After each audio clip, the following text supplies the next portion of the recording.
Hello. Welcome to my channel Touching Stories. You're about to hear an amazing story about love and unexpected decisions. Enjoy watching.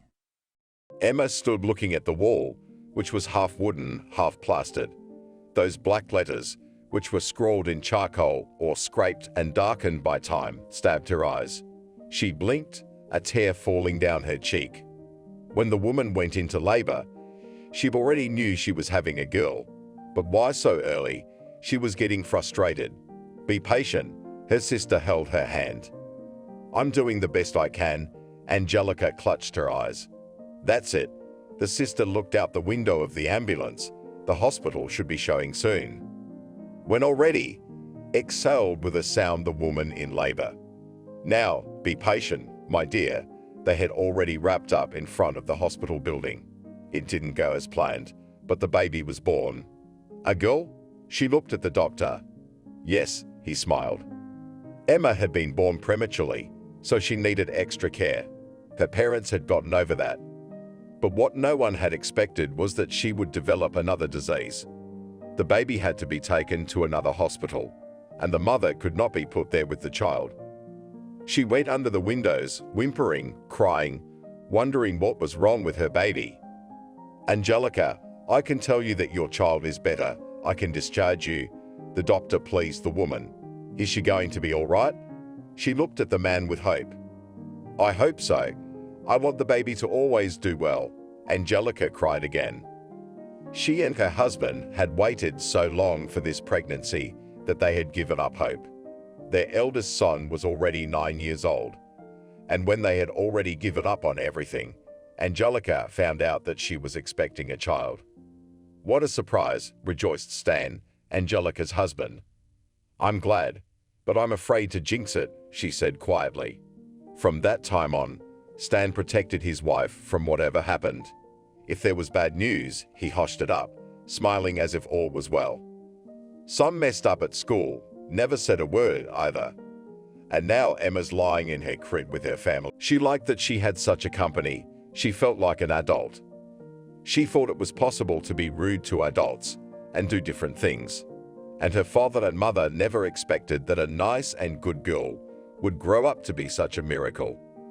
Emma, tomorrow is grandmother's anniversary. The whole family will have to go, her mother told her.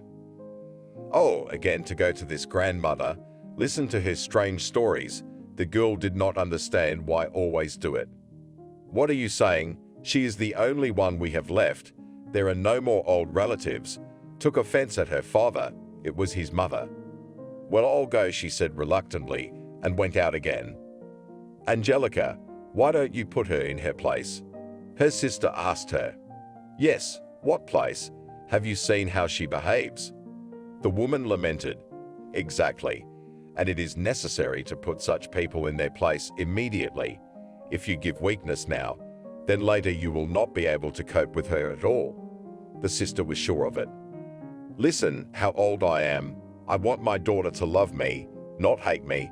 The woman was ready to cry. Why should she hate you? The sister didn't understand that.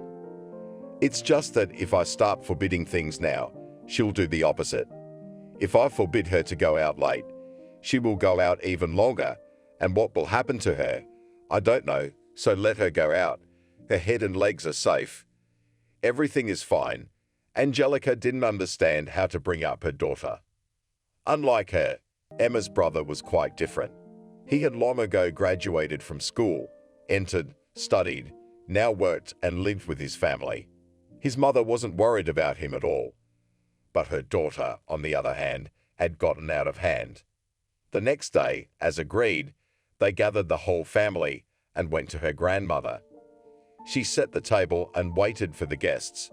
When all the congratulations were over and the grandmother brought out the hot food, they started talking. Didn't you try asking about my father again? A woman asked. We tried, but it's no use. There's no accurate information, Emma's father told her. Oh, that's a shame. Grandmother lowered her head. And this was repeated every time the children gathered at her house. How Mummy loved him, Sarah said. Come on, tell me. We can see you want to tell the story again. Angelica knew her mother-in-law loved to talk about her father, even though she didn't know much about him. "Emma, do you remember the story?" Her grandmother turned to her. "It began," sighed the girl.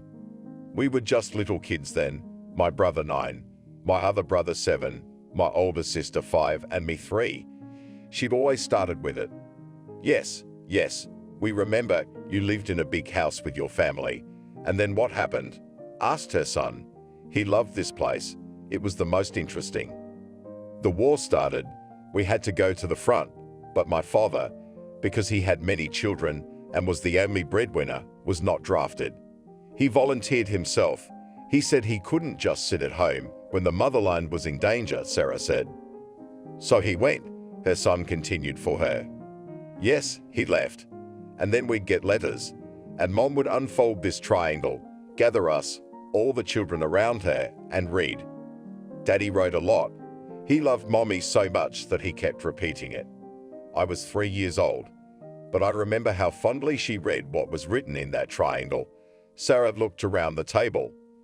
She covered her face with her hands, exhaled, and continued. "There was nothing left until the end of the war. It was the winter of 45. My father hadn't written for a long time. And then Mother saw the letter carrier. She ran out onto the porch. But it turned out to be a funeral. Not even a funeral, but the news that my father was missing. My grandmother brushed away an invisible tear. After that she smiled. Everyone sat and was silent. "What are you all quiet? Let's get on with it," she said, and the party continued. Emma sat there with a disgruntled face. She had heard this story a million times before and didn't understand why it had to be told again and again. And there were always new facts added. "Do you have a picture of your father?" her son asked her. "I do, but I have to look for it," she answered. "Can I go for a walk?" Emma got up from the table. She thought she'd accomplished her mission. She'd done all the official part. And now, when these conversations started, she just didn't want to listen to them. "Yes, of course, Emma, run along." Her grandmother looked at her. Her mother and father were against it, but there was nothing more they could say. Without even saying goodbye, the girl put on her shoes and went outside. She was with her friends again, everything repeated as usual. "Mom, we have to tell something about a relative who was in the war." Emma came home one day. "That's wonderful. Write about your grandfather." The woman turned to her. "And what will I write about him?" Did not understand the girl that his family stayed home. He wrote letters and then disappeared. "Well, let's make up that he was somewhere, participated in some serious battle, and after that went missing," suggested the mother. "And what, we're going to lie?" Emma wondered. "Why not? You'll write the truth." Mom was sure of her words. "What was Grandpa's name, anyway?" Emma asked. "Oliver," she told her. "Well, I'll write something myself." She went to her room, tore a sheet out of her notebook, and began to write something. "What did you get?" A woman came into her room in the evening. "Look," the girl wrote so much, it was amazing. The mother couldn't believe her eyes that her daughter could really make up so much. "I didn't make it up, but a friend told me about it, so I tied it to our grandfather." Emma told the truth. The mother sighed. She had read the whole story to the end. The connection with her grandfather was only in the name, surname, and patronymic, nothing else in common. Emma was still friends with her company, and she behaved very badly. One evening, she asked her mother to go to a disco, but it was already 2 o'clock in the morning and her daughter was still out. "Where do you think she is?" Angelica looked at her husband. "How do I know where your daughter is?" He was nervous too. That's why he was rude. The man went to bed and Angelica sat waiting for Emma. Various images began to appear in her head, that she had been caught by some maniac or rapist and all the rest. She thought that if her daughter hadn't come in for so long, something must have happened to her. At 5 o'clock in the morning, the mother opened the door and there was Emma. "Where have you been?" Mother couldn't resist slapping her. "Mom, why?" She looked at her with red eyes. "Come quickly and go to bed." The woman said strictly, went to her room and lay down. "Are you here?" Her husband turned to her. "Yes," she nodded her head and closed her eyes.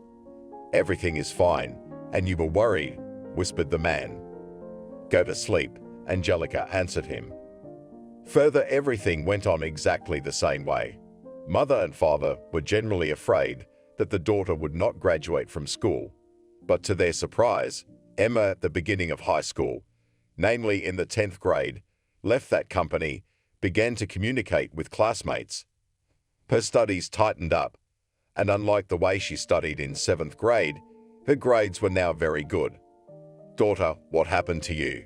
her mother asked her. "Nothing. Why do you ask?" she wondered. "We thought that you would not go to the 10th, but you not only went to the 10th, but also began to study well," her mother honestly told her. "Mom, I'm in love," sat next to her girl. "And who is he?" exclaimed her mother. "You don't know him. This guy is older than me." Emma wanted to share with someone. "I hope you'll introduce us." Angelica was sure of it. "Sure, but it would take time," the girl said. They met Mickey at the same disco. One of their mutual acquaintances approached them. Then they joined their company. Then all the evening the guys were together, and the next day, when she was leaving school, the guy met her there with one flower in his hand. "Mickey." Emma was surprised at the time. "Hi, just thought I'd do you a favor." He handed her the flower. They walked down the sidewalk.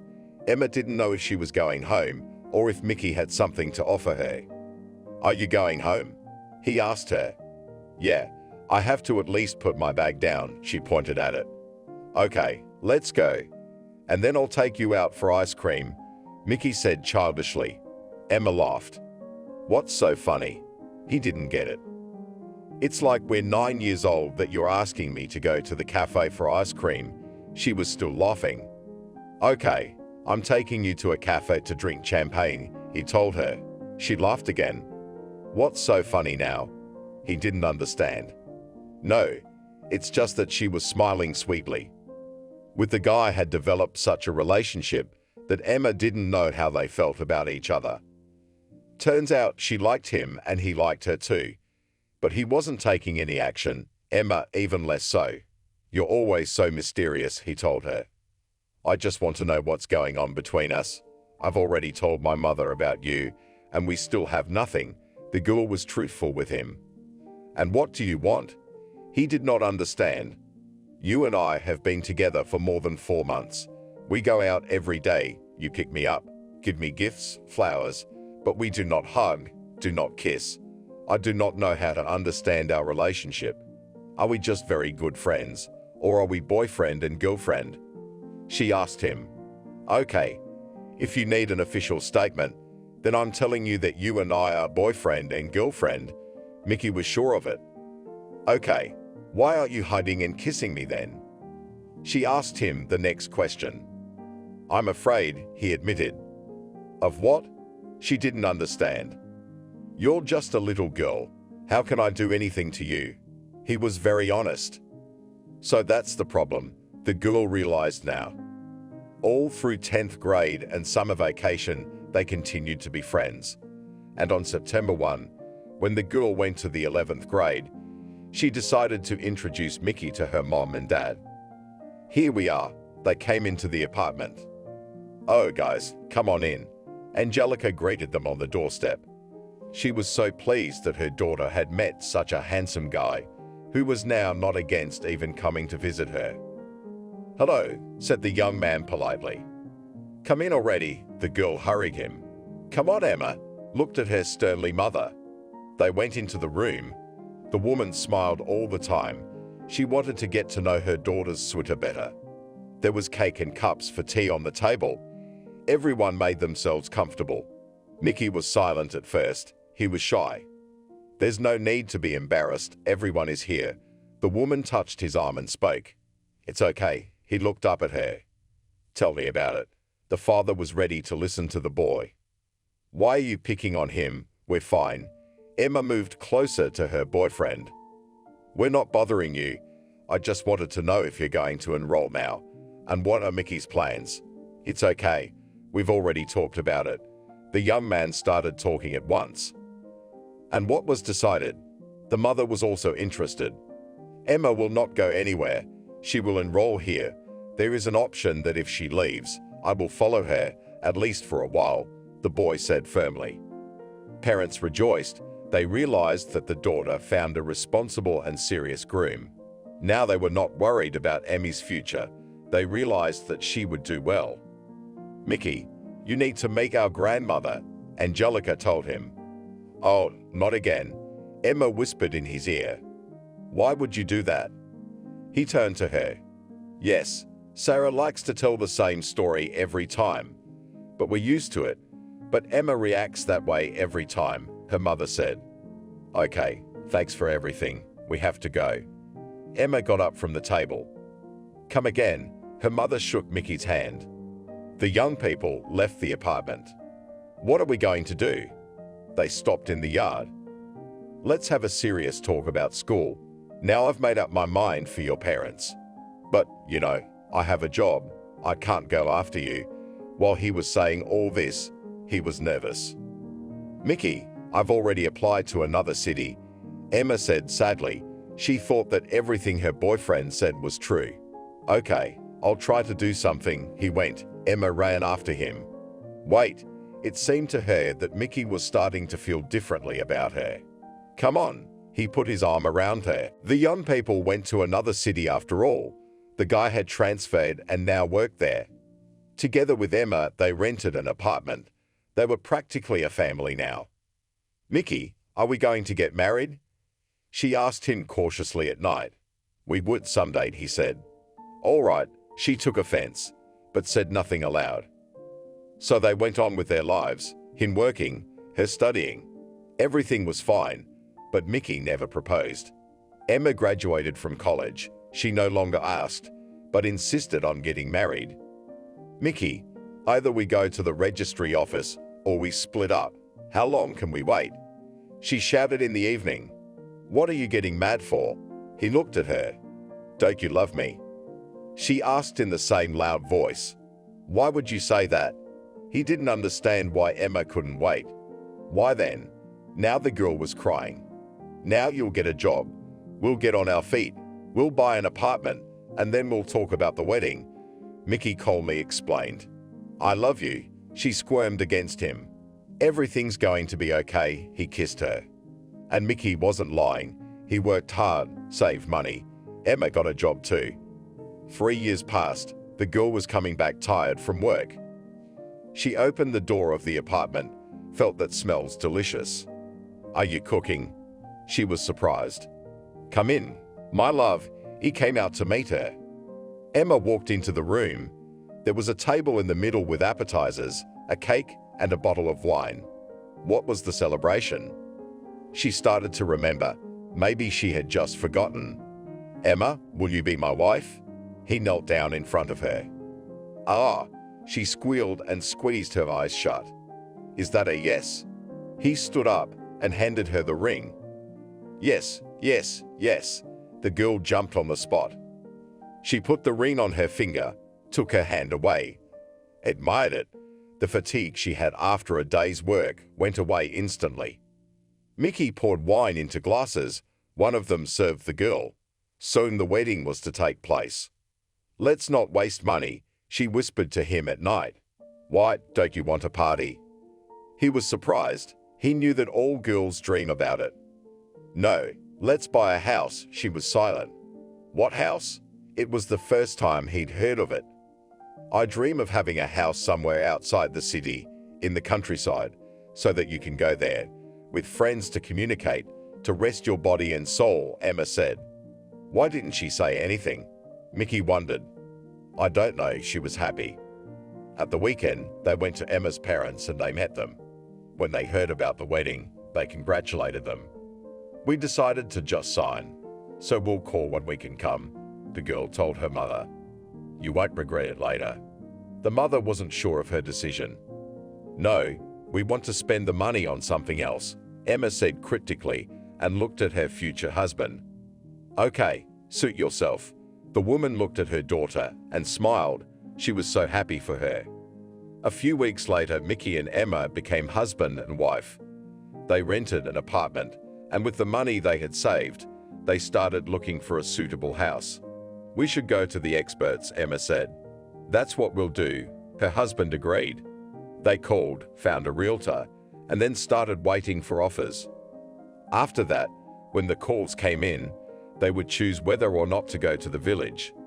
"No, it's too far." Mickey listened to the specialist. And this one was crowded. Emma didn't like it. The search continued. Emma was at work. The girls' colleagues proposed to organize a corporate party on Friday to celebrate the birthday of one of them. Of course, it had been a long time since they'd gotten together. Everyone agreed, and even the boss was okay with it. "Mickey, I'll be late tonight," Emma told her husband at the end of the week. "Have a good time," he kissed her. Emma put on her shoes, opened the doors, and sprinted out of the apartment. At work, everyone was excited for the evening. At the end of the workday, the girls started setting up the tables. "Emma, what's wrong?" Casey looked at her. "I'm fine, a little dizzy." She stood and held onto the table. "Have some water and sit down." She walked over to her and handed her a glass. "Thank you," she was shaking. After a sip of water, she felt better for a moment, and then her eyes went black and Emma fell to the floor. There was a rush of people, some calling medics, others lifting the girl up. She hadn't eaten anything all day. "Maybe that's why," Casey said. "The doctors will come and tell us everything." The assumptions were inappropriate here. Emma woke up before the ambulance arrived. "What's wrong with me?" She looked around at everyone here. "You fainted," smiled Casey. "Here come the doctors," came the voice of the supervisor. They gave Emma a sniff of ammonia, took her blood pressure. "You'd better go home and come back tomorrow," the nurse advised her. "Okay," she nodded. "Let's go. I'll give you a ride." Casey gave her a hand. "Thank you." Emma headed for the exit.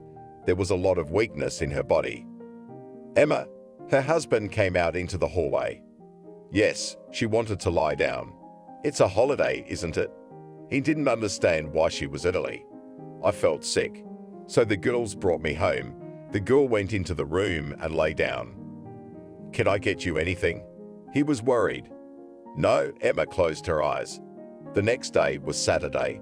The clinic didn't work, so Emma spent the whole weekend in bed. Then on Monday, she phoned work, told them she'd be late, and went to her appointment. "You have all the signs that you're expecting a baby," the young doctor said. "What? Why didn't she think of that?" "The symptoms are similar. I suggest you get it checked out," he smiled. "Okay, thank you, Emma." As he scolded, ran out of his office. She couldn't wait to tell her husband about everything. She walked down the street smiling. On the way, she stopped at the drugstore and bought a test just to be sure. Mickey wasn't home. She couldn't wait long for him. She had to go back to work after lunch. Emma had been on pins and needles all day. She couldn't wait to see her husband. She didn't say anything to her colleagues. She was afraid of jinxing him. "Darling, I have such news for you. It's amazing." She flew home. She saw that the light in the windows was already on. What again?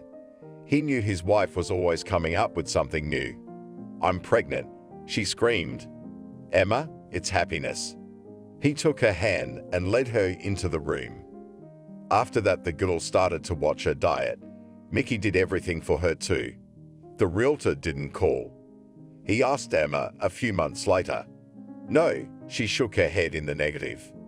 "I guess we must have tortured him with rejections," Mickey suggested. "Never mind him." Emma was in no hurry to go anywhere. Mickey went to work. Emma was still laboring as well. She came back from work, but her husband wasn't home. The girl waited for him, but it was so late that Emma couldn't stand it and fell asleep. She woke up from the knocking of the door, looked at the clock. The time was 3 in the morning. "Where have you been?" She went out into the hallway. "Why are you up?" He didn't expect to be greeted. I asked a question. Emma waited for an answer. "Working," he sighed heavily. "What are you bullshitting me about? You've never been this late." She walked over to him. Not only did it smell like a woman's perfume, but there were lipstick marks on his earlobe. "Emma, calm down," he pleaded with her. "You're acting like a smeek," she went to her room. The girl had never been in this situation before, so she didn't know what to do. She wanted to scream, but she couldn't do it, afraid that the neighbors would hear. "I'm sorry," he came into the room. The devil got in the way. Mickey wanted to hug her, but Emma turned sharply. "Go away," she shouted after all. "What are you doing?" He looked at her. "Nothing," I said. She bent in half, inwardly, as if something had sliced her in half. "What's wrong with you?" Her husband jumped up immediately. "Stand back," the girl said in pain. He grabbed her in his arms, and just like that, in a road, dragged her to the car. "Let go," she lashed out, making it hurt even more. Mickey put his wife in the car and drove to the hospital. There, just as he had done at home, he took her in his arms and carried her into the building. She started to feel violently ill, he told the doctor. Emma was placed on a gurney, unable to lie down, squirming. "It's probably a miscarriage," said the doctor, who was walking beside her. He performed an examination, and his words were confirmed. After that, Emma was sedated. She slept for a few hours. After she woke up, she was told everything. Why? She cried. It was all Mickey's fault. It was all his fault. Emma was happy. One of her dreams had come true. Now, every day after work, she took the train to her house. She had planned a renovation, but she didn't want to hire workers. She prepared everything herself. That's what she did all the time. "You're so happy lately," Casey came up to her. "Some changes in your personal life." "I bought a house." She was glowing with happiness. "Wow, when's the housewarming party?" My co-worker was happy for her friend. "Soon," Emma promised. Waiting, Casey went to her seat. In the evening, as usual, Emma wanted to go to the village. Her mother called.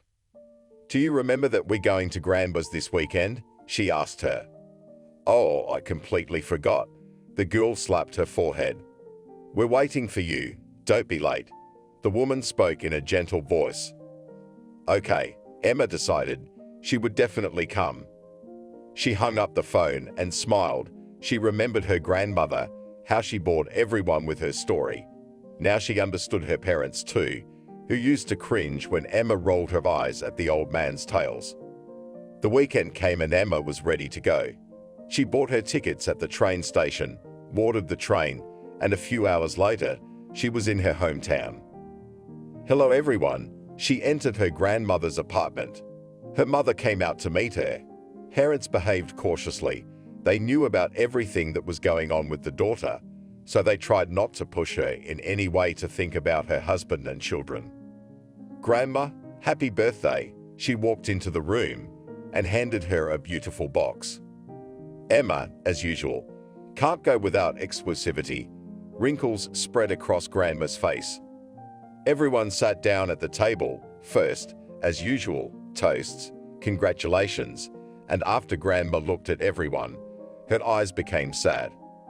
"Well, Grandma, come on, start." It was already a tradition. "We lived as a big family." The grandmother dragged out her story. Emma sat at the table.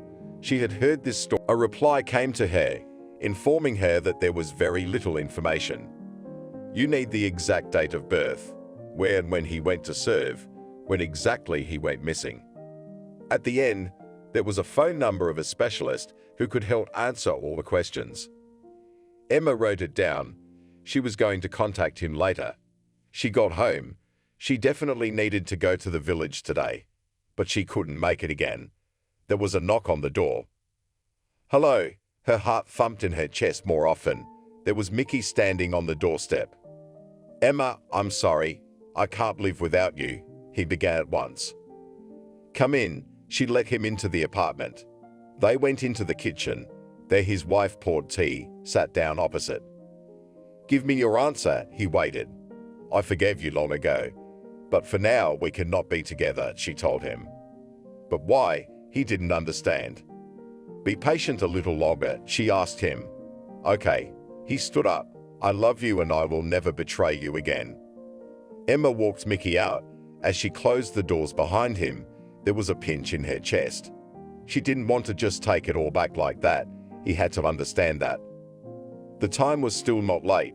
The girl decided to make a call. Emma, she heard a man's voice. Hello, my name is Emma. I sent you a request about my great-grandfather who disappeared without a vest. She began to speak quickly, afraid that she might not be listened to. Yes, I wrote you a reply today. The other end of the line confirmed. I would like to talk about it. She calmed down. She realized that she was ready to listen and help. Okay, my name is Alexander. You can ask me any questions you want. He was located to her. Emma was ready to talk to him all evening because Alexander knew the answers to many questions. First of all, she told him her grandmother's story that she had heard many times in her life. Of course, it's all interesting, and if you find the picture, we can do something, he told her. I've already told my parents to forward me everything my grandmother has, she muttered. When we find him, I can help you get your great-grandfather's name on the memorial at the Eternal Flame, he suggested. I think it would please my grandmother. The girl smiled into the phone. Let's call tomorrow. I'll tell you what to do and how to do it, before saying goodbye, he said. Emma went to bed. She couldn't calm her body that was horny. She imagined how they would do what Alexander suggested, and then she would tell her grandmother about it. But fatigue made itself felt, and after a while, Emma fell asleep. In the morning, as usual, she had to go to the service. She was in a hurry, wanting to dial Alexander's number as soon as possible. When she did, he said that he had found out everything. For my part, I will petition your administration to authorize the installation of another stove. He went straight to the point. Well, thank you for your attitude, but what do I have to do? It was important to her. Even if Grandma's father can't be found, a slab with the family name on it would already be an accomplishment. Write the story you told me. Attach all the available documents. Perhaps it will be enough. He really wanted to help. Emma sat at her workplace. She was glowing from within. Why so happy? Casey asked her. Sometimes it's such a joy to do things for others, she admitted. The girl finally realized that there was a reason her grandmother kept telling this story. She sat until the end of the workday and then went to the village where she hadn't been for a long time. She didn't do much there today because there wasn't enough time. The house was big, the yard was the same, and there were outbuildings too. Emma wanted to clean everything. Sometimes something would come to hand, and she would look at it. It took a long time. At the weekend, she decided to do it. Mickey, hello, she called him. Hello, he fell silent, waiting to see what else his wife would say. He was afraid she would start talking about divorce. Why are you tense? She laughed. Waiting for you to say. He was silent again. Remember we wanted to buy a house? She waited for a reaction. Of course, did she really think he had lost his memory? Well, I did it, and if you don't mind, you can come back and help me with the repairs. She struggled with the last words. I love you. He couldn't believe his ears. He arrived, not even an hour later. They took everything they needed and drove to the village. What a place, he looked around, just like she did the first time. We won't disturb anyone, and neither will we, she stood at the gate. How many inhabitants are there? He looked into the distance, where the houses were still standing. I don't know, we'll get to know each other later. She pushed the gate open. Mickey didn't talk about relationships. He tried not to touch the subject until they got home. He went to get water. Emma had asked him to. He needed to warm her up. At this moment, the girl herself went outside. Suddenly, she heard men's voices. And then where to? She listened. Come on, look for it, and then we'll sort it out. Cut him short, the second one. The girl went back into the house. For some reason she was afraid, and if she was alone, and here they were.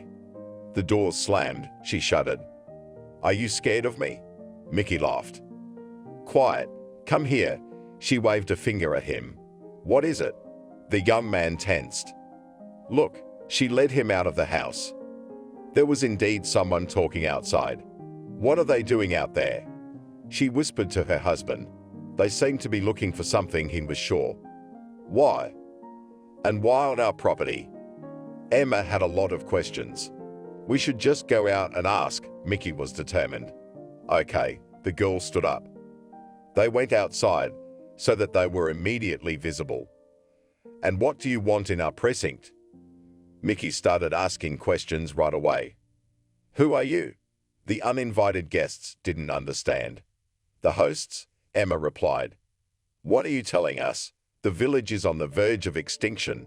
There is almost no one left here, they laughed. If you want, we can show you the document. Emma stood up and put her hands to her sides. We do, one of the men nodded. She hadn't expected that. The file was in the car, in her backpack. She had to go. While she was doing that, the men began to negotiate with Mickey. You see, during the war years, a lot of things happened here. We've been digging for years, and the good stuff is still here, the illegal searcher admitted. And what do you want from me? He got curious. We are a little to your hand, and you do not notice us on your site. He set conditions. I'd have to talk to my wife, afraid to do anything without talking to Emma Mickey. All right, she'll be here in a minute, one of the buddies said. Emma came back with the papers. Everything was legal. She had no doubt about that. Mickey told her what these people were doing here and what they were asking of them. What are you looking for? She got curious. Various things from the war. We told your husband, they said again. I don't know. I need to consult. She thought she would call Alexander in the evening and he would give her a precise answer. What a fool you are for refusing money. The one who spoke looked at her angrily. And for the insult, you'll get out of here right now. Mickey didn't stand for it. They returned to the house, where the work was up to their necks, the water already boiling. Emma started scrubbing the floors. Even though they needed to be changed, she still wanted to be clean. After that, the work was done outside again. You don't need to look here. Look, my husband pointed to a machine. Everything is in the shed. They were afraid, probably, in case it was someone else's, the girl concluded. They were coming home, tired but happy. Mickey didn't know if she'd just called him to help or if she'd really forgiven him, and now they'd have everything back to normal. He waited for Emma to start talking about it. Thank you, she said as he opened the doors for her. Give me the bags. He held out his hands. It's not hard for me. She walked toward the entryway. Even though they had lived together for so long and were married, they were now acting like two strangers. They were both shy, as if this was the first time they had met. They entered the entryway, went up to the apartment. Emma, are you sure you've forgiven me and there won't be any complaints? He asked before they entered the apartment. Mickey, I've thought it over. I'm not happy without you. I love you, of course. If this betrayal happens again, there's nothing I can do. She looked at her hands. Emma, I promise you that I will never betray someone close to me again. When you realize it, it's too late. I love you too, and I will for the rest of my life. He hugged her. At home, she told him about Alexander. Mickey appreciated such an act. He had met Sarah more than once and knew her story. Alexander, hello, she called him tonight. Good to hear from you again, he answered her cheerfully. You know, I recently bought a house and she told him about the men who were looking for something on their property. I know what you mean, he was silent. Those who do it for the benefit of people from the state and find objects and remains, then give everything to relatives. For them, it constitutes wealth and memory. And these two are looking for themselves. Then they sell everything in the markets. Perhaps they do not give any importance to something and just throw it away. But it would be important. The relatives of those heroes will never get an award or anything else. I thought so. So I sent them away from our territory. Emma liked the way this man spoke to her. She said goodbye to the man, hung up the phone, and turned to Mickey. He stood looking at her. I can't believe we're back together. He wanted to approach her, but didn't dare. It's going to be okay. Emma walked over to him herself. They went to the kitchen. The girl prepared a simple dinner, sat down at the table. "You are good," her husband looked at her. "No need for loud words. Nothing has not yet been done. Now when we are two, you can do everything quickly," his wife told him. "Yes, I will help and support you in everything." They finished dinner. Emma stayed to wash the dishes and Mickey went to his room. The next day, Emma went to the post office. Her mom called and said she had found some papers, pictures, and some letters. She had collected all of these and sent them to her daughter. "If you don't have time, I can do it myself," her husband suggested. "You will help me a lot." She was grateful that Mickey supported and helped her in everything. When the girl came home from work, the first thing she did was to start sorting through the papers that had come in. She looked at the picture. It was very pale. It was hard to see anything. The man's facial features were barely visible, but she could see that he was handsome. Emma immediately remembered her grandmother's story, how much people had to go through at that time. "Alexander, hello, it's me again." She dialed the phone number. "Good evening." Emma didn't understand why he was talking to her like that. "I have collected everything that is available, but when and where the grandfather went, no one could say," she reported on the work done. "If you want, I can come to you," the young man offered. They had already talked about it. It turned out that Alexander was only 200 kilometers from the town where Emma lived. "When will it be convenient for you to do it?" "I don't know, but I'll let you know," Emma promised. Life went on as usual. The family was quiet, no quarrels, no hard feelings, and no teasing. Mickey did his best to keep his Billy happy. "Shall we go to the village?" Emma asked him. Of course he was up for it. Emma didn't know why she was drawn to that little house in the abandoned village. She was physically drawn there. "Why don't we get to know the locals?" Mickey suggested Emma. "I wanted to do the whole thing first, so I could invite everyone to visit," she admitted. "I see. Let's get to work then. We can hire workers soon." He looked around the walls. They had wallpaper on them. "Probably the new owners just glued them on to cover the whitewash and plaster," the girl suggested. "No one will tell us that," Mickey was sure. "You go to the yard. There's a lot to do there too, and I'll stay here," she commanded. Okay, Mickey had done a lot that day. The yard area was ready for something new to be done on it. Emma started ripping off the wallpaper. It wasn't easy to do. It was glued in place permanently. She managed to get 2 walls done. After that, she sank into a chair to rest. But she wanted to finish everything today, so the girl gathered her strength and started working again. "We need to leave immediately," peeked Mickey into the house. "What's wrong?" She turned and almost fell off the stool. "I got called into work," he blushed. "Good." She shook off her hands, looked at what little she had left, decided she could finish it tomorrow. They got in the car and drove off. Afterward, Mickey left his wife at home and drove to work. "Hi." Emma called her mom. "Hello," was the sad woman. "I looked through the documents you sent me. I think they will help a lot when searching for great-grandfather," the girl said. "Grandmother was ill. That's why Angelica was so sad." "Is it serious?" Angelica was tense. "She's in the hospital." She could hear her mom crying. "I hope she gets better." Emma mentally wished Branny well. Why didn't they do this before? Why did they wait so long? But nothing could be done now. The main thing was that the machine was running. Everything would be there soon. She thought about the memorial. She sent an application to the administration. She had contacted them more than once. They promised to consider the matter soon. Mickey wasn't home again. Emma didn't think about it while she was talking to her mom, but as she made her bed, different thoughts popped into her head. She was nervous, wondering if after such a short time he was up to his old tricks. The phone rang in the hallway. Emma wondered who it could be. "Emma," she went to the phone. "Emma, hi, it was Billy, Mickey's friend." "What's wrong?" The girl asked immediately. Billy never called their apartment for no reason at all. "Come over." "Mickey's in the hospital," he told her in a dying voice. "What's wrong?"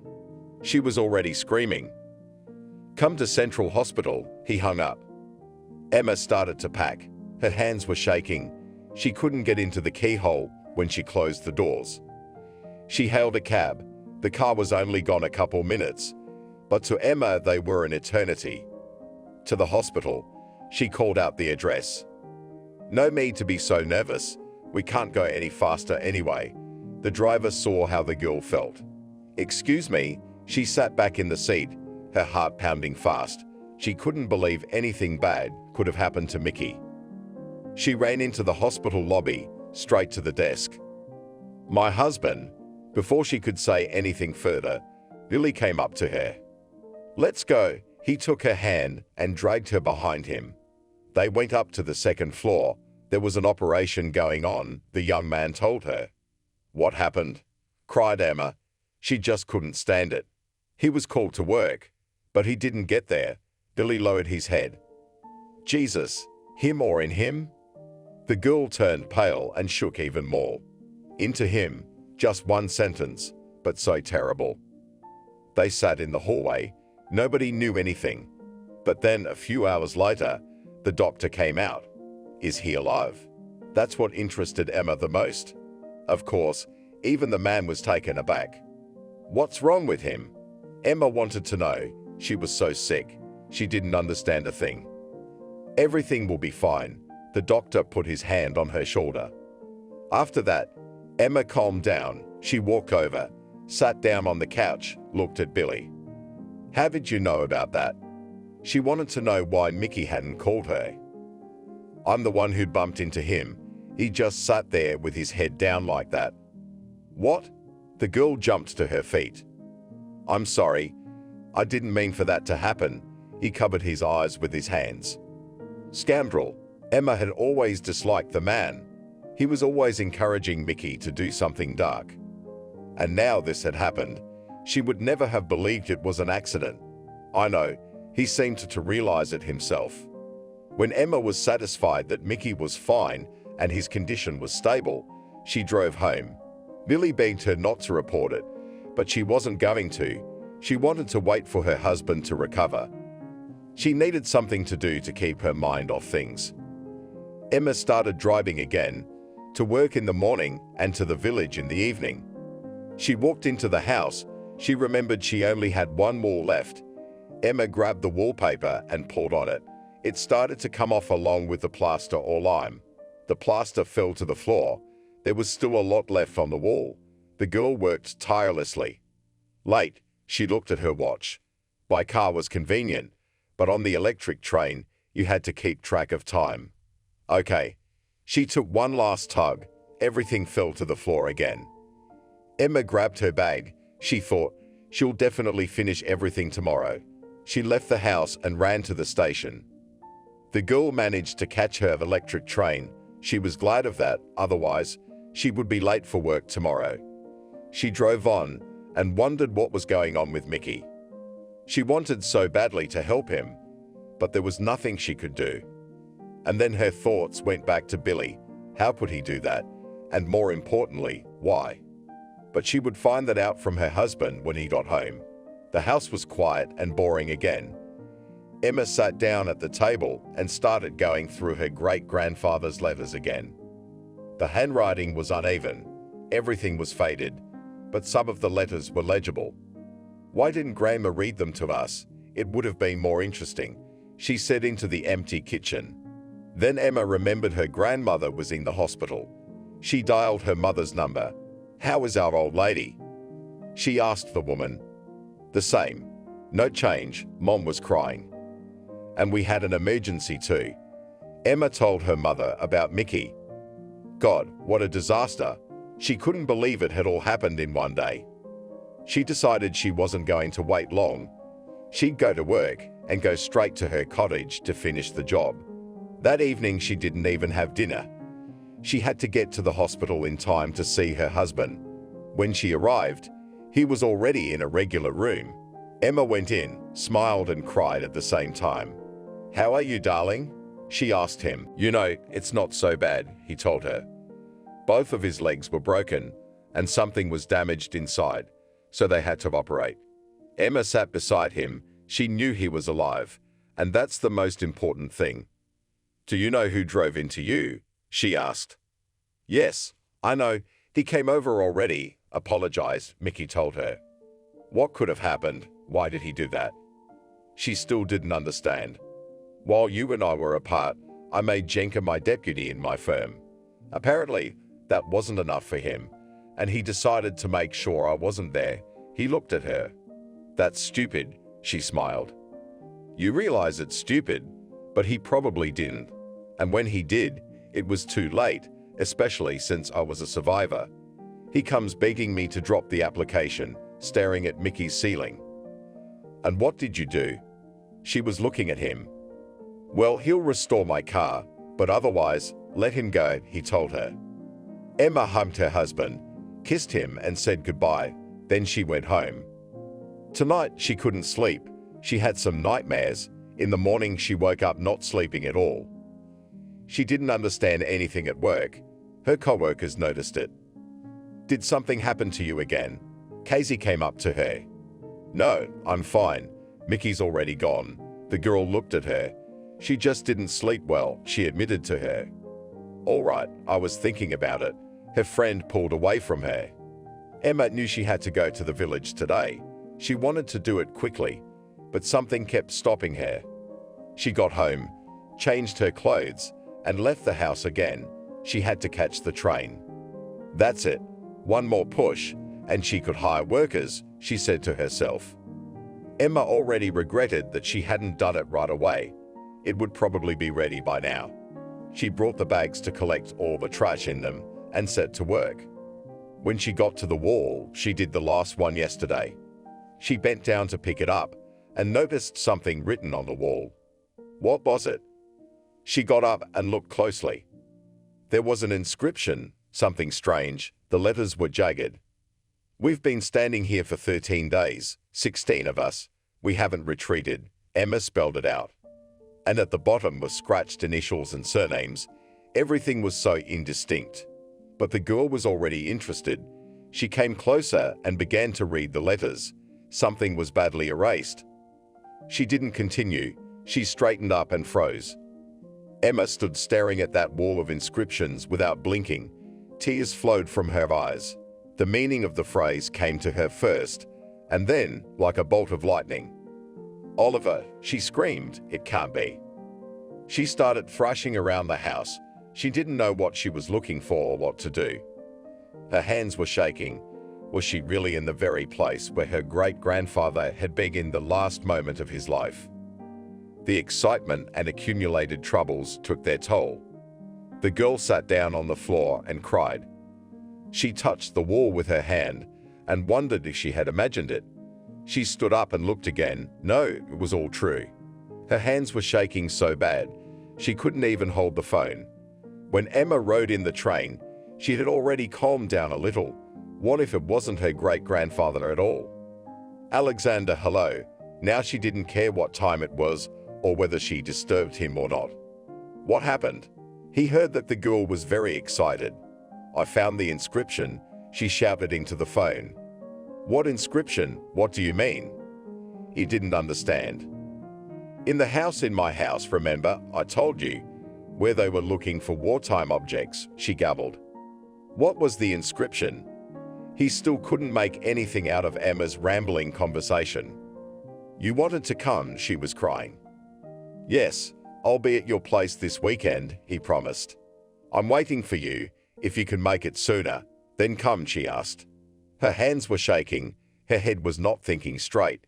Emma went to the kitchen, took out some pills, and drank a sedative. After a few minutes, she just wanted to sleep. Emma didn't resist her body. She went and lay down. She needed to calm down. Lots to do today. She got up in the morning.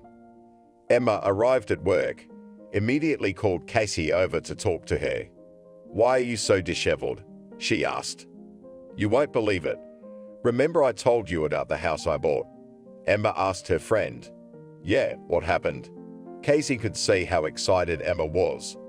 I found an inscription that was left during the war years. The girl was acting like she was out of it. So, Casey didn't understand all those words. Okay. Emma stepped away from her. She wanted to talk to someone about it, but she couldn't because no one but Mickey knew about it. Mickey, she stopped in the middle of the hallway. Hi, excuse me, can I take a few days of vacation time? She ran into the supervisor's office. What's your emergency? He got curious. For family reasons, it was half true. Of course, he put a piece of paper and a pen in front of the girl. She wrote a statement, immediately took a bag, and went to the hospital. She went straight to her husband's room. Hello, darling. She went over and kissed him. You look like you've been through a lot, he grinned. Not funny. She sat down beside him. Tell me about it. He saw that Emma was with the news. Mickey in our house there, Emma cried. What's there? He wanted to get up, but pain shot through his whole body. He couldn't do it. The inscription, she looked around at the people who were in the room with her husband. They looked at her like she was crazy. What was the inscription, he wondered. Okay, later, she decided not to say in front of everyone. Emma went home. She needed to get herself in order, not only her body, but also her nerves. She took another sedative and lay down, then remembered to call her mother. Mommy, I'll probably soon find out where our grandmother's father died, she spoke loudly. Did you get any answers? Mother guessed. No, but I didn't know how to tell the woman. She did not say anything, hung up the phone, went to the bedroom and lay down. After that she got up again, took out the documents of great-grandfather, but there was no connection between them. The next day Alexander called, said that he would come in the evening. I'm waiting for you, answered the already calm Emma. She couldn't believe what was happening in her life. She thought it couldn't all be a coincidence. For some reason, she didn't want to buy an apartment, and they had been looking for a house for a long time. And it was in this village, this very house, that Emma's thoughts were interrupted by the doorbell. She snapped out of her seat, opened it. An unfamiliar man stood on the threshold. Alexander, he smiled. Emma, she let him into the apartment. He was just a simple guy, tall, skinny, nothing special. Show him. They sat in the kitchen. She poured him some tea. Here, the girl put some papers in front of him. Yes, this is very good. I can tell you that there is a good chance of finding your relative. He sat looking at the photo. A few hours later, Emma and Alexander were in the village. She immediately took him to that wall. The young man photographed everything. After that, he sent all the data to his office. And now what? Emma wondered. The guys will come, we'll look at everything here, and in the meantime we'll look at the documents about the battles in this village, he said. It would be interesting, she cried. Come on. He put his arm around Emma. She looked at him. For some reason, she felt so at peace. Thank you. It means a lot to me. Emma couldn't help herself. And me too. The more we find missing soldiers, the calmer the relatives will be. He showed the girl the pictures where the remains were buried. Your organization does a lot of good things, Emma reassured herself. They didn't do anything else. They just waited for the train to arrive and drove back. You can stay at my place, the girl said to Alexander. The husband won't say anything, the young man asked. No, she knew that for sure. Then I will accept your offer, he smiled. In the evening, they sat in the kitchen. The guy told so many interesting things, where and with whom they were, the finds they brought back from each business trip. And we will be able to determine whether it was my grandfather or not, she asked him. I think we will, he nodded. Emma was so easy and relaxed with him. She wasn't nervous. She wasn't thinking about anything. She felt like all of her worries were transferred to him. The guys will work on the information I sent them today, and by the time I arrive, they will have a lot to say, Alexander said and said. Good. Emma realized this was not a quick matter. She made a bed for the young man in the hall and went to the bedroom herself. The night passed quietly. Emma somehow calmed down. Now she thought only about how she would tell her grandmother about her and not only finds. In the morning, they had breakfast. Alexander had some work to do, and then he called Emma to go to the village again. She asked him to wait. She had to go to the hospital to see her husband, and he didn't mind at all. "I'll be quick," she told him from the doorway. Good, he looked after her. Emma arrived at Mickey's. He was still lying motionless. Any movement was painful. She told him what had happened in the last 24 hours. She wasn't shouting now. She wasn't nervous. She did and said everything calmly. "I congratulate you. You have done a great thing," he smiled. "I don't understand how all this could have happened." She saw that others were looking at her and listening. "If you really want to," Mickey said. "Yes, and that's true." She sighed and stood up, because they were waiting for her at home. "Bye, do whatever you need to do." He took her hand. "Come on, get well. I'll come tomorrow, as usual." She kissed him and went. After that, together with the young man, they went to the village. There he began his work. "Do you need help?" Emma was always hanging around. "Not yet." He realized that she couldn't sit idle. "Well, when you do, just whistle," she laughed. Alexander continued on as a group of people appeared on the horizon. Emma looked at them. She realized that this was the search party. "We're here." She waved at them with both hands. There was a girl among the young people. This pleased Emma. She thought she would not be alone. Further, everything happened quickly. The guys set up camp right here. They had everything they needed for that. Small fences, bags, shovels, trowels, scoops, some maps. Emma was interested in everything. Even the village was getting a bit cheerful. "So we start here," Alexander said, pointing to the wall of the house. They began to pierce the ground with bayonets, searching for anything. If they found the thing, or even better, a bone, then the painstaking work began. During the day, we managed to find 2 skeletons. They were about a meter away from the house. It was scary, but at the same time interesting for Emma. The search continued. Everything was so monotonous that the girl decided to go look for someone who might know about what was going on here in those times. "Hello." She saw a woman walking through the gate of one of the remaining houses. "Good afternoon," she turned to her. "My name is Emma. I'm the owner of that house over there," she said. "And I'm Maria." She waited for the girl to approach her. "Nice to meet you." Emma reached her. "And what is it that you have going on there?" Probably everyone was curious, just did not dare to ask. "Do you know what happened here during the war?" asked a question, with which the girl came. "My father told me, and you go over there.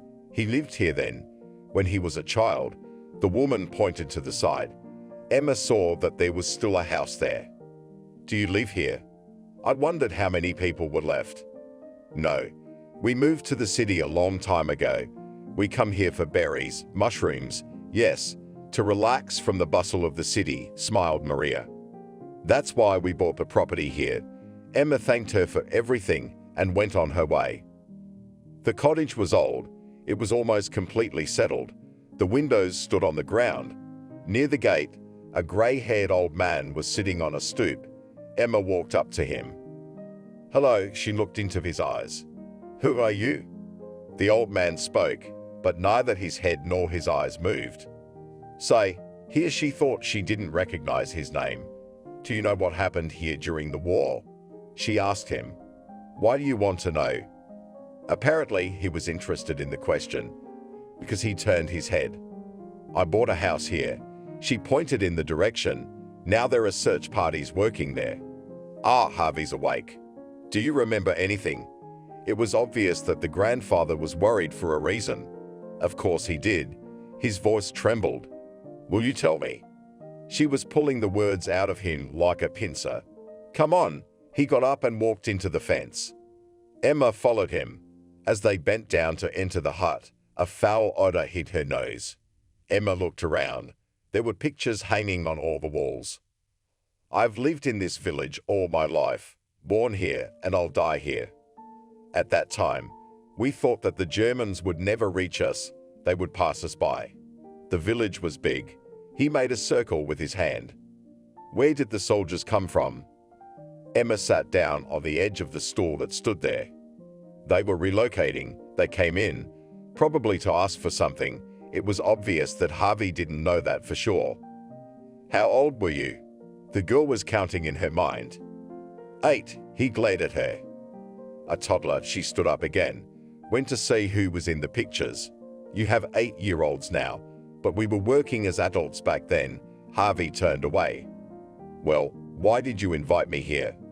She didn't mind going outside.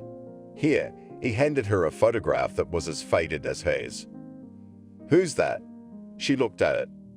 Mother and father, they were helping them then, Harvey said tearfully. Let's go. Emma took a step toward the exit. They were back on the street before the girl had learned anything much. What else can you tell me? She looked at the man. They came into the village and started killing anyone who resisted them. They settled in houses, wherever they could. Naturally, the owners were afraid, so they fed the enemy. Those guys who had entered your hut shortly before had to hide, so they hid, he began to tell me. Do you remember it all? Emma wondered. He took a small piece of newspaper out of his pocket, poured tobacco into it, licked it, twisted it, and there was such a commotion. The Germans didn't suspect. They were quietly barbarizing themselves. But when reinforcements arrived, that's when it all started. I don't know how, but they found out about the soldiers, and the nightmare began. Where are you going? Grandpa got up and walked. He didn't look back. Emma caught up with him. Harvey was silent. He was heading towards that house where Alexander and his companions were. The girl thought he had something else to show or tell. On the way, she thought how much this man had been through, at such a young age, to live through a nightmare. He led her to a small ravine. Soldiers? Emma asked. Know us, he turned to her. Who are you? She looked at him puzzled. Everyone who stayed in the village. The police didn't spare anyone back then, and we had 2 of them, brothers who had gone over to the other side. He stood looking at the place. What about? She wanted to ask, but the words stuck in her throat. Me? He turned around. Emma thought he was smiling, but she couldn't see it because of his beard and mustache. Yeah, she felt like she was in a movie, transported back a few years. We were lined up, women were screaming, children were roaring, but the Germans didn't feel sorry for anyone. They just opened fire. I don't know. God saved me. I fell with everyone else, hit a little, covered with bodies, but I was alive. The old man's eyes became moist. God, she covered her mouth with her hands. The soldiers at first sat in cover. Only lone shots were heard. But when the rampage began, that's when everything came to light. The Germans were bringing reinforcements. It was clear that ours could not cope. Those who wanted to went into the woods, but many stayed. They held out to the last, and when the Germans surrounded the house, no one was afraid anymore. At that moment, they reached the very house that Emma had bought. Hello. The boys were digging in the ground. They found something again. Did it say on the wall that they were here for 13 days? The girl looked at Harvey. I won't say how long, but it lasted a long time. It seemed like it would never end. He paused. What? Emma almost ran into him. They ran. 2 were put down here. He pointed to the spot where the remains. You're welcome for now. He said goodbye and hung up. All the remains were examined. Many had shell casings where a piece of paper with names was enclosed. Those who didn't have any were reconstructed with the help of specialists. 10 families received notices that their father, brother, grandfather, or great-grandfather was found in such and such an area. Burials were made. Alexander, you are so good, Emma thanked him. If it wasn't for you, none of this would have happened, he replied. Mickey couldn't yet, so Emma drove to her relative's house alone. Hello. She walked into the apartment where her parents lived. There was silence in response. She walked to the kitchen, made some tea, decided to wait. But it was already evening, and no one was home. Interestingly, She dialed her mother's number repeatedly, but the subscriber was off the network. When Emma was about to go to bed, the front door opened and she stepped out into the hallway. "Emma, why didn't you call?" Mom was surprised. "Why? So I can't come already?" She walked over to the woman and hugged her. "Of course you can." The woman responded to the hug. "Where have you been?" She looked at the woman. She was tired. "Sarah, your grandmother." She fell silent. "What's wrong with her?" Emma's heart sank. "She's in a coma." A tear slid down her mother's cheek. "But she's not dead," Emma exhaled. "Yes, but the doctor doesn't give any positive guarantees." Mom sat down on the chair. "Mommy, I have some news." She took the woman's hands. "What news?" She looked up. Emma understood that her mother was tired, but she still wanted to tell her everything she had learned in the last few days. "We've heard the story so many times from Grandma, and now I've seen it all with my own eyes. I found out where our grandfather was, what he was doing, how he lived his last day. Not everything Grandma said was true, and how could she know? She was a child." Emma was excited. She couldn't believe what she was saying when she said it. "Wow, you've got a story going on there." The mother sat and looked at her daughter. "Yes, I didn't expect it myself. I had to go to bed. Tomorrow was a big day." "Good night," the women hugged again. Emma couldn't sleep. Now that she had told her mom about everything, she had a chill. She knew that tomorrow they were due to announce that another name would appear on the memorial. It wasn't until a day ago that she herself found out about it. Alexander had reported it. Then she was once again convinced that they were doing their job perfectly. "Daughter, wake up." Angelica entered her room. Yes, now she was shattered because she hadn't slept in a long time. They were getting ready. Everyone was depressed because basically everything was being done for Grandma and she couldn't right now. How could it be? Emma lamented. She had waited all her life for this moment, and now that it was happening, she couldn't be here. Life, a complicated thing. Her mother approached her. A lot of people had gathered for the event, all curious about what was going on here. Solemnly announced who was being felt here, and after that the cloth with which the slab was covered was removed. "Well, now our relative will be here," touched the woman letters. "Yes, and this is all thanks to the guys who do everything for people without sparing their strength." Emma was proud that she personally knows such. It was quiet at Grandma's hospital. Emma sat there and told her what had happened and how it had happened. "She can hear you." A nurse quietly came up behind her. "Yes, I hope so," the girl spoke softly. It was time to go home. Mickey had been discharged. He needed her help. "Hello," she walked into him. "Hello." He felt bad that he had missed everything. "Let's go." Emma helped him up. They were home. Nothing much was going on. "Alexander told me to come to the village." She looked at her husband. "If you have to go," was fine with Mickey. Emma looked at him. She realized she had nothing for this man. Maybe she needed him to apologize or something. That's why she took him back. The girl was on her way to her house. Yes, that's what she thought. Not her and Mickey's, but her own. "Good afternoon." Alexander was already waiting for her there. She walked up to him, smiling. "Why are we all here again?" Emma asked. "It's a surprise." He walked over to her and took her under his arm. They went to the place where the soldiers had been shot. There was some kind of daze. What was it? Emma understood that they had decided to immortalize the place, but she could not imagine what was under the cloth. Alexander waited until everyone who was in the village at that moment approached. Then he made a speech. It said that nowadays young people do not remember the heroes of that war. It is necessary to remind and support what these soldiers did. They fought for the motherland without sparing their lives. After these words, he pulled down the cloth with a sharp movement.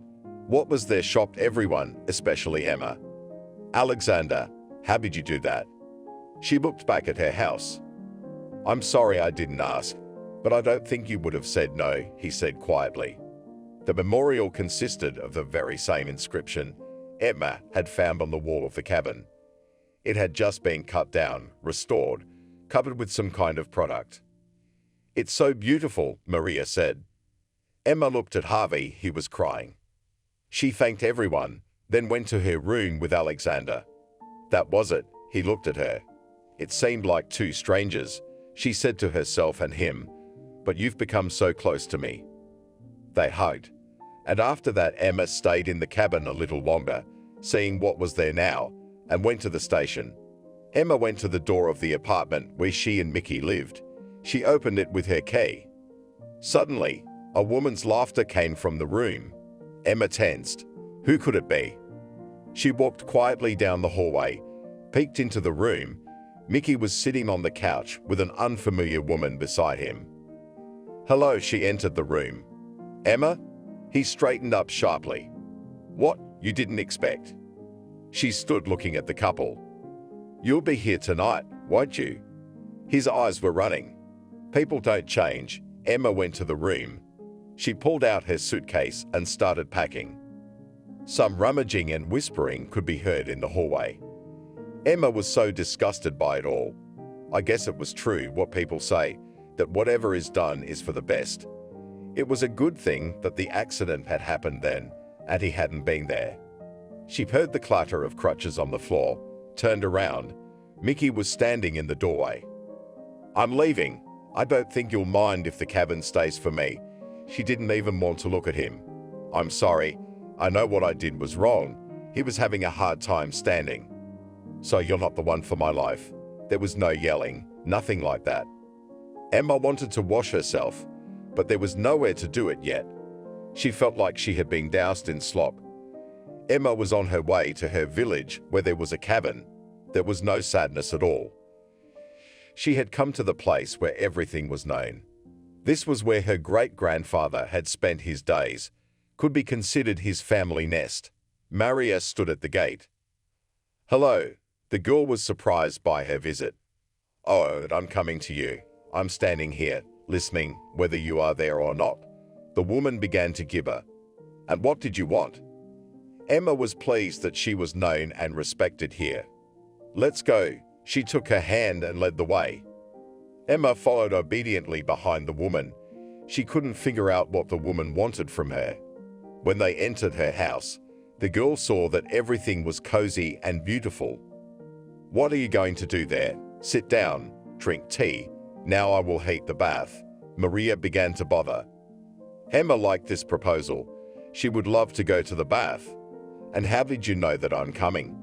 Became curious to the girl. "Tom, a neighbor boy, saw you at the station," she smiled. "Well, yes, it's a village," laughed the girl. "Well, come on, tell me why you have things with you. The house is not ready yet." Sat down opposite the woman. Emma did not go into details, just told her superficially what had happened. "Don't worry, girl. Everything will be fine," the woman told her. "And I am not worried. In my life has happened such a miracle, which others cannot even imagine." She looked out the window, which was visible monument to her great-grandfather. "Exactly. Now let's go to the bath," she encouraged her. Emma enjoyed the water and the warmth of the bathhouse. She came out of there in just a sheet, her hair falling to her shoulders. "Emma?" She heard a familiar voice say. "Alexander." She couldn't believe it was him. He was walking towards her, and she stood holding the fabric with her hand. "Hello." He was so close the girl could feel his warmth. "There, I was so attracted to this place that I came back here again." He looked at her. In fact, the young man was deceiving. He really had come back to this village on his own. No one had forced him. He had come to see her. He knew he wouldn't be caught, and later Maria came to him. They met in the street. She told him Emma was at her house, so he came. "Okay, come in." She didn't know what Maria would say, but she didn't care much right now. They went to the kitchen. Emma was uncomfortable in one sheet. She left for a few minutes in the room. She came back in jeans and a t-shirt. It was good here. Alexander had already poured tea. After that, Maria came in. She smiled mysteriously, but did not say anything. "Shall we go for a walk?" Alexander called out to Emma. He wanted to go back to her house. Good, she liked Alexander. Once they were inside, and realizing how much work there was to be done here, the young man came close to her. "I lied to you. I came to see you." He was close again. She could feel him. "And I'm very happy about it," she told him in the same tone of voice. "What about your husband?" Emma felt him tense up. No more husband, and it was true. "Emma," he took her hand, "I liked you." "And I like you." She'd never admitted that openly to anyone. "Will you come with me?" he asked her. "No, I have to finish up here." She looked around the house. "Then let me help you here," he begged. Okay, she didn't mind. Emma needed to go to town. She had to do something about the job. Alexander offered to help her. "What are you going to do?" he asked her on the way. "I'll probably quit, because I'm not going to be able to travel so much. I have money for the first time, and then I'll think of something." She had already thought about it. They were in town when her mother called. "Emma, are you in the village?" she asked her. "No," the girl got worried. "Come, Grandma's gone," the woman cried into the phone. All the same, did not live to see, did not recognize. Emma began to settle down. Alexander reacted instantly. "What?" He looked at her. "Grandmother, the same daughter of Oliver, with whom our story with you began," said the girl. "Let's go." He was ready. "Thank you, you're so responsive." Emma got into the car. They drove to the town where Emma's mother and grandmother lived. Alexander was telling all the way that people can be grateful and not so grateful. And Emma looked at him and saw that this man was her destiny. They arrived. Her mother and father had practically done everything. The farewell was to be the next day. It was decided that Sarah would be buried with her father. "You help your parents, and I'll take care of the rest." Alexander was in his element. "Where's Mickey?" Angelique was surprised. "And your son-in-law has a new love again," Emma said with a laugh. "Yes, and you had to come back for that." Father was indignant. "Okay, let this story go." The girl did not want to remember anything. Alexander really did everything. The farewell passed. Everyone went to the cemetery. Their Sarah was given a final farewell with all honors. "I hope you will meet there," Emma whispered quietly as she passed her grandmother's body. "What are you whispering?" Alexander wondered. And then there was lunch and a sit-down at his parents' house. Everyone liked Alexander. He made a good impression. "Happy holidays, children," their mother saw them off. They bought some building materials and went to the village. There, Alexander did everything he could with his own hands. "Let me call the construction company," she asked him. "And when are you going to file for divorce?" Just interested in the young man. "It is necessary to go to the city." She went up. If she asks about it, it means not for nothing. Tomorrow, he wanted to be there all the time. The next day, the application was filed. Now Emma felt some kind of freedom. She realized that she and Alexander would be together. Emma called the workers, and they started to do everything. At the place where part of the wall was missing, they could make a window, the girl suggested. Well, they agreed with all her ideas. A month later, the house was unrecognizable. Both outside and inside it was a candy. They could move in. Emma was a free woman by then. Alexander was traveling back and forth. He couldn't leave his boys behind, but he couldn't leave Emma behind either. It took him a long time to travel, but the girl did not want to leave the village. "Emma, I'm coming for you." He was willing to do anything to persuade her today. You know my answer. She loved him and missed him too. But she loved this place so much she wouldn't leave for anything. "Will you be my wife?" He asked the question in his forehead and took the ring out of his pocket. Alexander. She didn't expect it so soon. "What is your answer to that?" After all, a wife should be by her husband's side everywhere, he manipulated. "Okay, if you promise to spend every weekend here," She had her own terms. Okay, even if I can't, you'll drive alone, he smiled. They went to the neighbors, told them they were leaving. The house needed looking after. They didn't want to leave it to its fate. Of course, Grandma Maria stayed to watch, and Harvey volunteered to help. He and Emma got on well together. She often visited him, and he often visited her. His stories were endless. Well, goodbye, my darlings. Emma hugged them. What are you saying goodbye to? As if for good, the neighbor came up to her. Who knows? Emma tried not to cry. She got into the car with Alexander. He looked out the window and they drove off. When are we going to go to my parents? Because they should know the news too. The girl asked him. If you want, we can do it right now.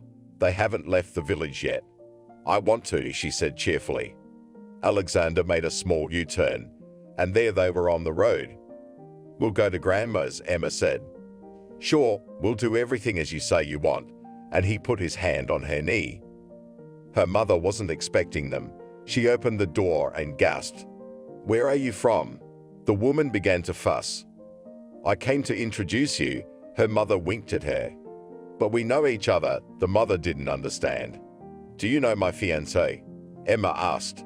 No way. Angelica was happy that her daughter was happy. In the evening, when everyone was sitting at the table, the mother poured tea for everyone. Afterwards, Alexander and his father went somewhere and the women were left alone. I have never been to your house, her mother said reproachfully. That's right, Emma thought. So maybe we should have a girls' night out there, Angelica suggested. Why, we'll go there tomorrow. The girl got up from the table. She was so excited that her mom had thought of this, and she hadn't even realized it. Casey, Emma called to her. Oh, it's been a long time, she said instead of greeting. Pack up, we'll pick you up tomorrow, her friend told her. What's wrong? Where are you going? My friend didn't understand. We're having a hen party, Emma shouted. This had never happened to her before. They started making a grocery list to make a menu. And then Alexander came back. He saw Emma glowing. What are you doing? The young man came over and kissed her. We need to go to the village. She did not ask, Emma asserted. Then the girl's mother explained everything to the guy. He understood. Good, and I'll work for a while. He was ready to do anything for her. The next day in the deserted village, which was considered dying, a real fun unfolded. Maria, Angelica, Casey, and a couple of other village girls were there. Well, Emma, good luck to you. They raised their glasses. And she knew she'd be happy without it. Alexander, I'm ashamed to ask you, but we need to get everyone home. She looked at him, and I have another thing to do there. Good, he didn't even have to ask. Yesterday, when she met Maria, Emma felt sick. The neighbor smiled, said she was pregnant. How come? Do you have X-ray vision? Laughed Emma. Now she wanted to be sure. They stopped by the pharmacy, bought a test. It was pregnancy. In town, Emma asked him to take her to the cemetery. When they arrived, he got out of the car and opened the doors. They quickly found Grandma's grave. Emma squatted near the monument. Now I realize why you spent your whole life telling your story. You knew we would meet, Emma began to say. Do you think it was fate, not chance? Alexander touched her shoulder. Yes, she turned to him and nodded. She also looked at him with her eyes. Children, we were here not long ago. Let's go home, said the mother. Yes, we were, but there was something I didn't know yet, Emma intrigued, as she liked to do. And what was that? They looked at her and waited for an answer. Grandma, the memory of your father will live forever. She touched her stomach. Emma, Alexander approached her. If we have a boy, he will be called Oliver. She turned to him.